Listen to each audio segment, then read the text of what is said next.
Assalamualaikum warahmatullahi wabarakatuh. Perkenalkan, nama saya Muhammad Yudhar Fauzan Alawi dengan NIM 8778291997. Jadi saya akan mempresentasikan tentang ilmu filsafat yang terdapat pada tugas 1. Untuk yang pertama yaitu ontologi atau hakikat yang dikaji. Ontologi berasal dari kata ontos yang ada atau logos, yaitu ilmu, sehingga ontologi adalah cabang filsafat yang membahas hakikat, keberadaan, atau realitas. Di sini ada beberapa poin. Yang pertama yaitu poin A, fokus kajian ontologi. Ontologi menjawab pertanyaan, yaitu seperti apa yang menjadi objek ilmu, apakah objek tersebut benar-benar ada, bagaimana sifat dasar dari realitas tersebut. Untuk poin B, jenis realitas dalam ontologi, yaitu ontologi tidak hanya membahas benda fisik tetapi juga realitas material, yaitu benda yang bisa dilihat dan disentuh, misalkan meja atau tubuh manusia. Untuk yang kedua yaitu realitas non material, yaitu ide, nilai, pikiran, dan norma. Yang terakhir yaitu realitas sosial, yaitu interaksi, budaya, dan sistem masyarakat. Untuk poin C, ada aliran dalam ontologi. Beberapa pandangan penting seperti realisme, yaitu realitas ada secara objektif, terlepas dari pikiran manusia. Idealisme, yaitu realitas bergantung pada pikiran atau kesadaran. Dan dualisme, yaitu realitas terdiri dari dua unsur, yaitu seperti materi dan non-materi.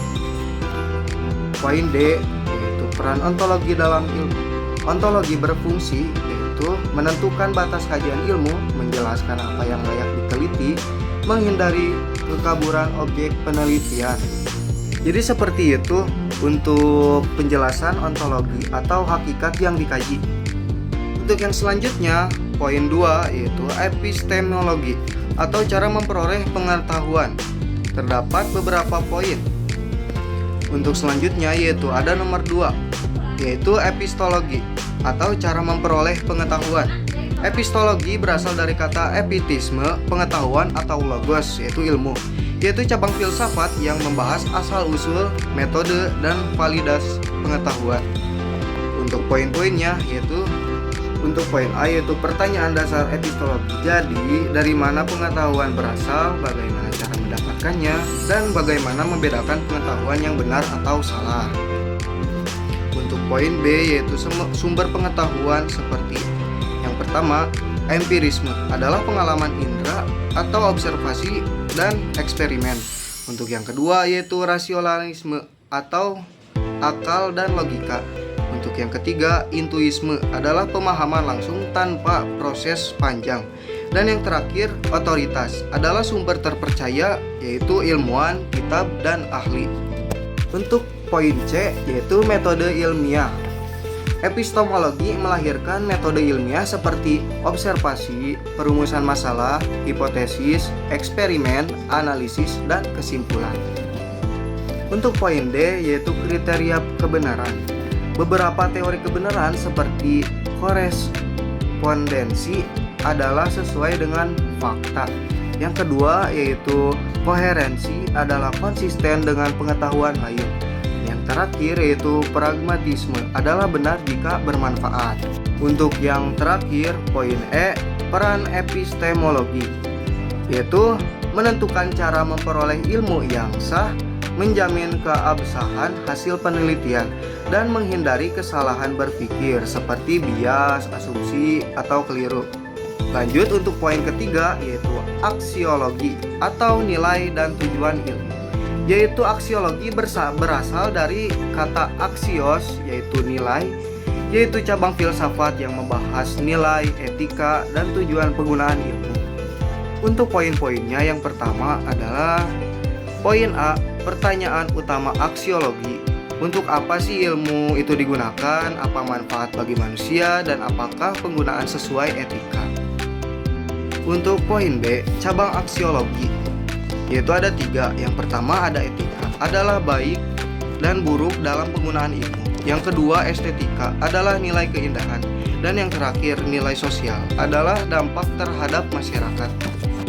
Untuk poin C yaitu ada contoh penerapan seperti teknologi medis, senjata biologis, dan media sosial. Untuk poin D, ada peran aksiologi, yaitu mengarahkan ilmu agar bermanfaat, mencegah penyalahgunaan ilmu, dan menjadikan ilmu berorientasi kemanusiaan. Untuk yang selanjutnya yaitu ada poin keempat, keterkaitan ontologi, epistemologi, dan aksiologi. Jadi ketiga aspek ini membentuk satu kesatuan yang tidak dipisahkan.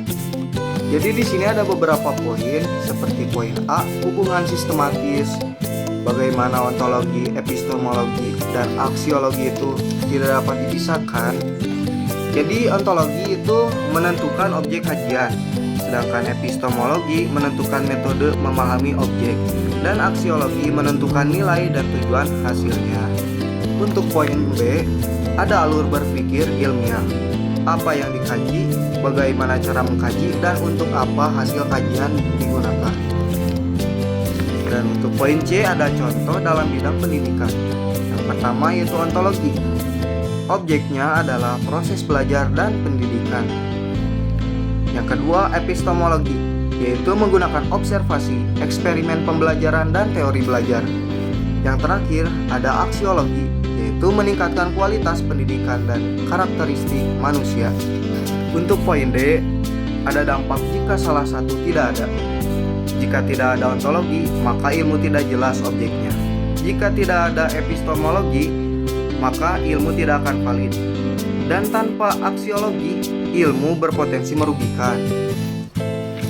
Jadi untuk kesimpulannya yaitu ontologi, epistemologi, dan aksiologi adalah tiga fondasi utama dalam filsafat ilmu yang memastikan bahwa ilmu memiliki objek yang jelas, diperoleh dengan cara yang benar, dan digunakan secara bijak serta bermanfaat.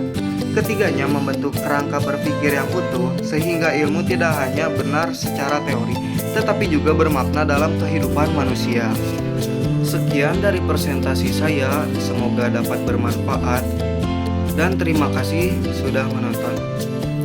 Wassalamualaikum warahmatullahi wabarakatuh.